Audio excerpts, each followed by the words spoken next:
Morning, everyone. Welcome to this moment, as I was just saying to those who are in the Zoom room. Welcome to this moment of your holy release, of your release into the fire of love. We were just listening to a song as we were meditating here a moment ago, and the words were "burn in the fire of love." That at first may sound a bit violent, like burning up, losing one's self, but this is a different kind of fire. This is the fire of love, which burns away everything that is not like itself. And you know what is most not like that love that we're claiming now? The identity that you have claimed until now to hide from that love, to deny the reality of that love. Your very self, the ideas, all the perceptions that you have of who you are, what you like, what you want to do in the future, all the things that you feel guilty about from doing in the past. All of those things need to be placed upon that fire. Every aspect of who we think we are is like another piece of wood.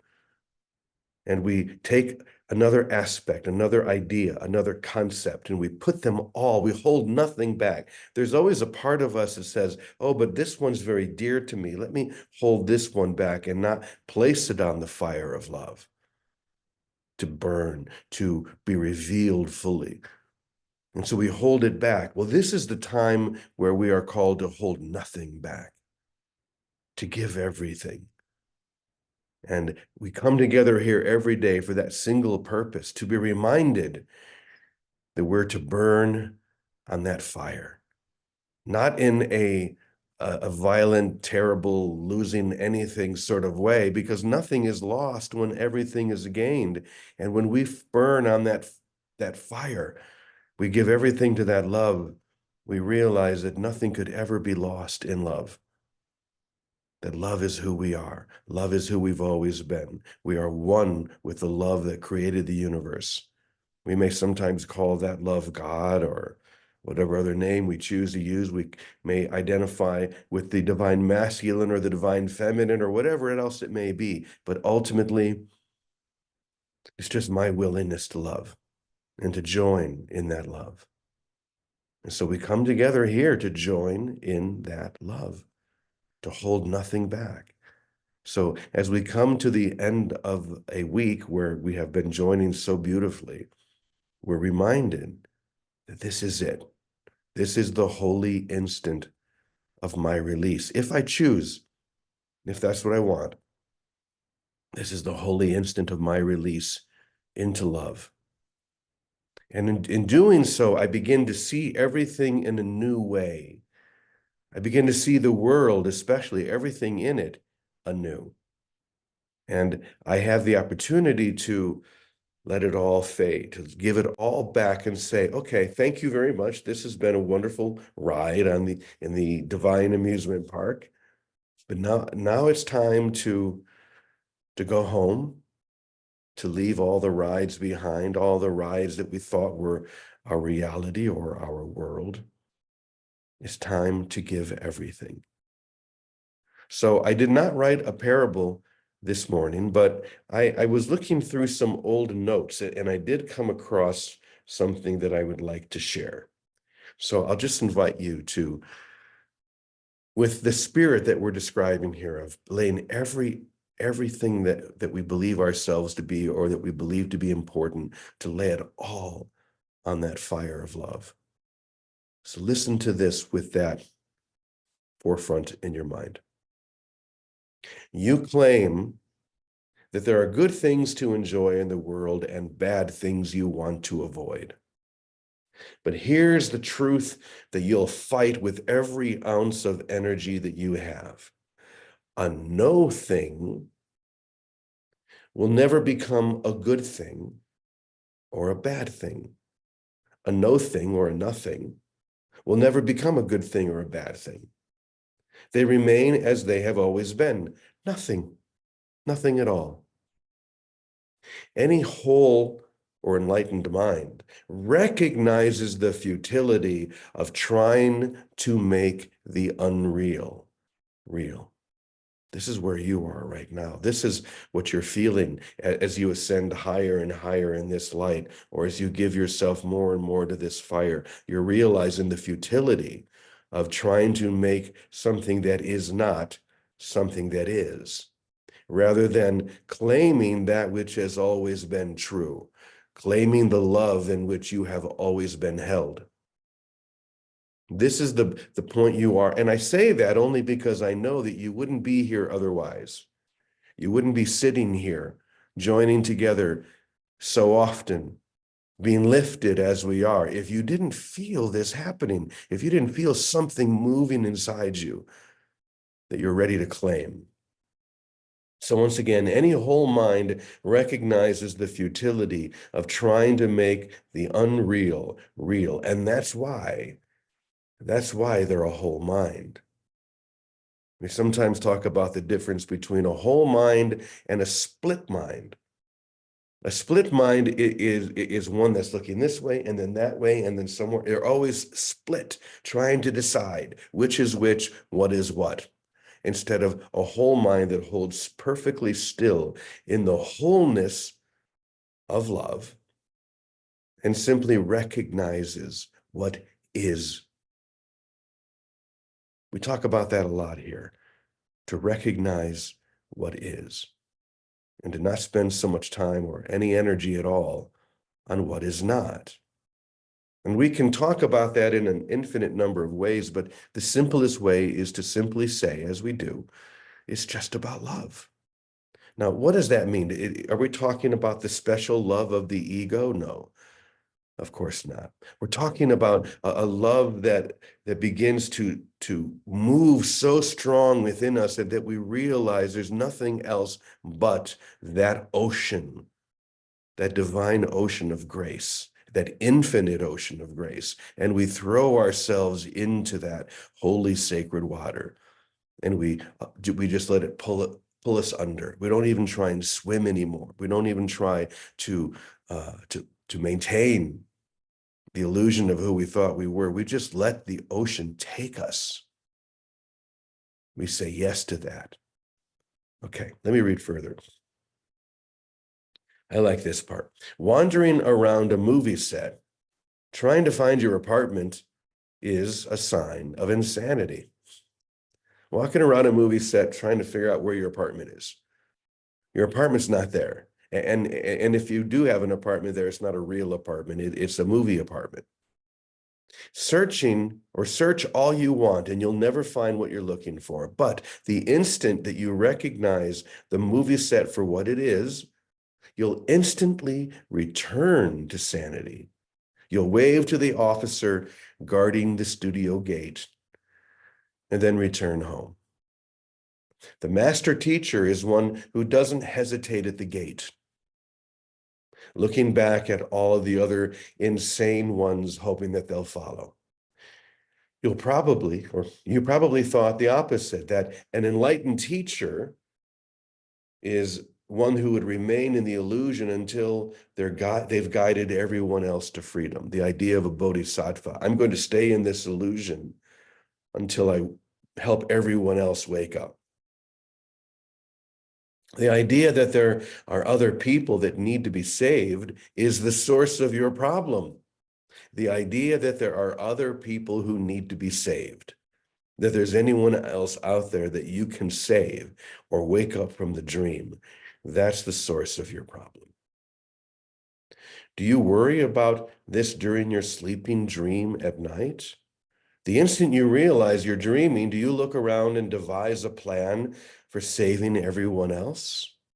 Of course not. You open your eyes and return to the home that you never left, except in your imagination. You wake up in the same exact place where you went to sleep. Isn't that nice to know that no matter where the dream takes you, you always wake up in the exact same bed where you fell asleep, the home that you never left, except in your imagination, the heaven where you are always welcomed in love. I think that realization, that recognition is the beginning of everything. Okay, a little bit more. There's no need to wait another instant. The instant you wake up, truly wake up, will be the same instant everyone else wakes up with you. Why? Simply because the dream only lasted an instant, or a fraction of an instant, but you've devised a way to stretch that instant out to what seems like an eternity. Stop trying to make the dream work for you. Once again, stop trying to make the dream work for you and step into the light. Everything you really want is waiting for you there, but only if you're willing to turn away from the shadows you mistook for reality. How about right now? How about turning away from those shadows right now together? Isn't that why we're here? Isn't that why we join together here every morning? So that we can really look and see through the cloud or the mist and know who and where we really are and where we all are. And the beauty of this is that we go together. Yes, it's true that I'm not here to wake up anyone. I'm only here to awaken, but we do that together, hand in hand. A Course in Miracles says that we enter into heaven 2 by 2. Because it's that which I give to thee that's received by me. So I have to be willing to give this gift to you, which is what we're doing right now, in this holy instant. We're sharing this gift, this light, this love right now. And in doing so, each one of us is lifted into that light. So once again, there's no hold back now. There's nothing to wait for. We've come to that holy instant where we throw ourselves onto that fire and let everything that is not like that fire simply return to what it always was, nothing. And in doing so, everything is given to us, everything is received, and love is finally and wholly realized.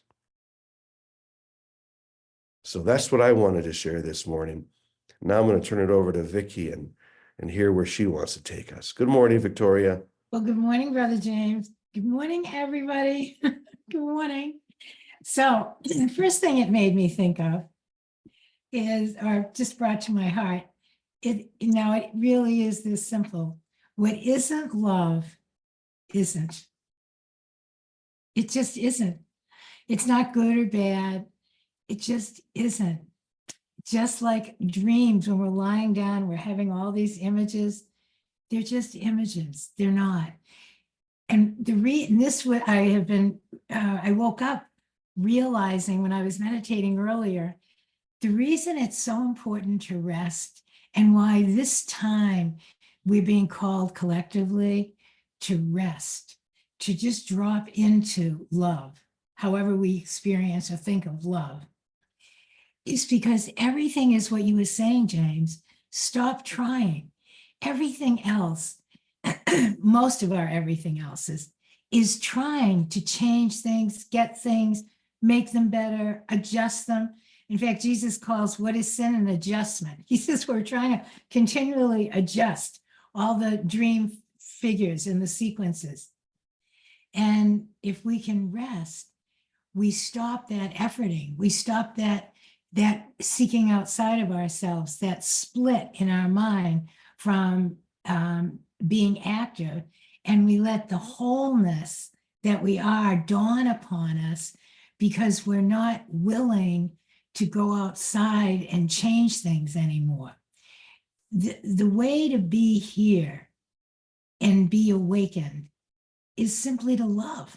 It's like, that's it. If we're not loving, and if we can catch ourselves trying to get something, whether it's from a person or a job or a career or from the government, from anything, whatever we're trying to get, we're immediately back into that split, that dream state. The split is nothing but a dream state. It's a dream state of thinking we're in charge, that we've taken over the kingdom, that we'll do it our way. It's a dream. It's not so. when we step back and rest into the love that is our natural environment.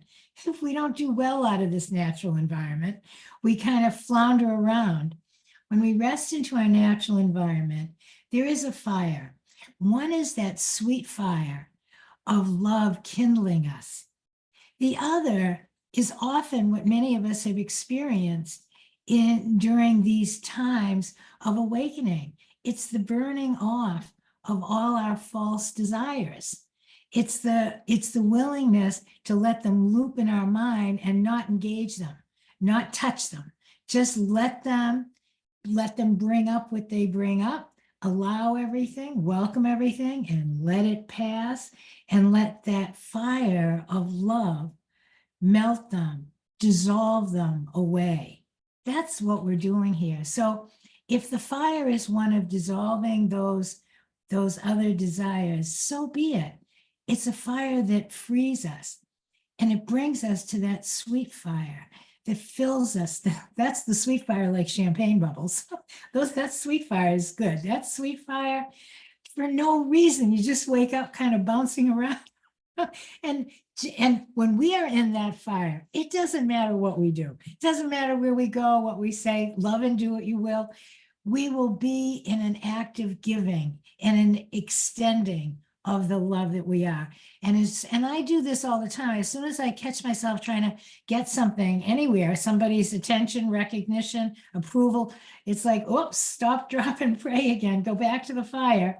And for a moment, when I give up, and this happens in our closest relationships, all of us. That's why Jesus wrote the course around relationship, because if we want to see where we're most attached to the split, to having it our own way, look right in the mirror of your closest relationship, because it will bring it up right straight at focus, right? So we can see it. And we have a choice. We simply have a choice. What isn't love isn't. Whatever we're trying to get isn't. Don't we want to stop trying to get anything anymore? I'm tired of that. And just rest. Rest and let that first fire, let that first fire, let it just dissolve everything. The trick for me is to keep my mind on that love that is burning away everything, because the split in my mind wants to go to the storyline and engage it and be right. Most of us like being right. I loved being right, and don't they see this and don't they see that? Well, how could they not see this? And then get it out of that loop where it's not overtly attacking, but the truth is it is attacking, because what isn't love is murder. That's a tough line that Jesus delivers in the Course. What isn't love is hate. When we're trying to prove a point, when we're trying to get somebody to understand something or anything, that's not, oh, here, let me help and enlighten you and awaken you. That's here, I want to murder you. Here's my axe, bam. So we're getting very aware of the subtleties of the split, of that ego thinking. And we don't let ourselves get away with it anymore. That's how we help each other here every day. We catch it and we just disengage. It's just disengage. Oh, I see. I was trying to get them to agree with me. Forget it. Nobody has to agree with a dream sequence. Who cares? It's not so. What isn't love isn't. We don't need to have general approval about that. There's no need to debate it, to have a vote. What isn't love isn't. Mild to wild. It's simple if we let it be simple. And when we don't want to let it be simple, we wrestle. And that's what the loop is in our mind that goes out to, well, if they could see this, let me explain that. That's that loop that comes from a desire to be separate from God and be something we're not, a body in a world of form, rather than a free spirit born of love to give and extend love, to create nothing but love. Either that, or this little loop sequence that keeps getting our attention. So that's the trick right there, where we see it's getting our attention. A lot of times it's addictive behavior. We act out, we eat, we gamble, we drink, we shop, we talk on the phone, all of these.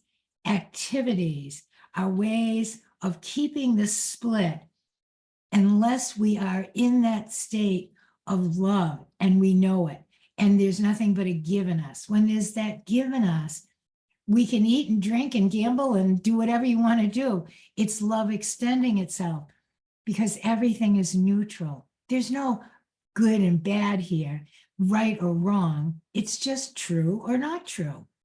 None of it's true. What isn't love isn't. Only love, only God, only now. And if that's in our being, if that fire is filling us with that champagne, that love, that delight, it's delight. It's like delight. It's like, okie dokie, it's delight. When delight fills us, go ahead and do anything. And when delight doesn't fill us, better to rest. Because in the rest, at least we're not interfering and we're not lingering and we're not making this dream sequence longer and harder than it need be. Because every dream sequence is about murder and about attack. And the murder and attack is not about someone else. It's always self-abuse. That's why we have to cut it out. Time to cut it out. So drop and rest. Where's Mary? Here, mother's love. There's one good image. Get that. I remember years ago, I wanted to make mama dolls because Rosie, my mother, was really a mother. She was wonderful. No matter, she just was unconditional love. It was a gift to have a mother like Rosie. And one of the things I wanted to do, and I tried to, and if I had lived in Mexico, maybe I would have, because there are so many people that can do little things like that. I wanted to make mama dolls. I didn't think of a Mary doll, so that everyone could have mama. I would go to my mother and say, my sister said this and this and this and this. Oh, she'd say, mama, that's all right. Don't worry about it, mama. I love you. Don't worry about it. It'll be fine. Don't worry about it. I'll take care of it. And she did. I don't know. She probably never said a thing, but her love made me so secure that I stopped the loop of trying to convince or change, especially growing up with my sisters and things that went on. Rosie would say, no, mama, don't worry. Don't worry, mama. I love you. And that's all Mary. That's all that feminine energy is. Rest into it. And then that loop that wants to hurt ourselves, that looks like it's trying to do some good out here, it's really always when we're not resting in love and letting that fire of love bubble up, we're attacking ourselves. That's as simple as that gets. So we need to rest from that self-attack and let that unconditional love burn off, let that fire burn it off, and then fill us with sweet delight, the sweet sizzle and bubble and that crackle of love giving and being of itself. So, Brother James, that's what I have to say this morning. It's a message from Rosie. Thank you so much. Yes, we've been spending so much time diving into that divine mother energy through the parables and this image that we've created of the divine mother. So I was really happy to see that beautiful doll of Mary. And as soon as you picked it up, I heard in my mind, when I find myself in times of trouble, Mother Mary comes to me, speaking words of wisdom. Just let it be. That's all she says to us. Just let it be. What isn't love isn't. You don't need to worry about it. This is how we spend so much of our time and so many of our days in the perceptual world, worrying, even these subtle little concerns that hold us in place. Well, what will happen tomorrow? Will I have enough for this? Or what's going to happen to my kids? Or whatever it may be. There's an infinite number of these little ideas that are chains locking us in place. And all the while, the Divine Mother says, just let it be. What isn't love isn't. So just stay with what is love. Give yourself to that. Throw yourself into that fire. Rest in God. This is why we know this is so simple, because all we need to do is to rest in who we are and stop trying to be someone that we are not or somewhere that we are not. All we need to do is to allow what is to be true. And to that we will say, Amen Amen, amen y punto. And so it is. What a beautiful way to end our week. Thank you, everyone. I'm so grateful to be here. I'm leaving Boulder. I'm with my friend Sorrel here, and we're going to be wrapping things up. I'm heading back to Namaste, so I'll see some of you at dinner tonight. Jet, I will be there for dinner. So I'll see you all then. Have a beautiful day. We love you. James, no Scott today? Oh, yes. Thank you for reminding me. Thank you. I believe Scott is probably there. Let me stop the recording. Bye to all of the YouTube people.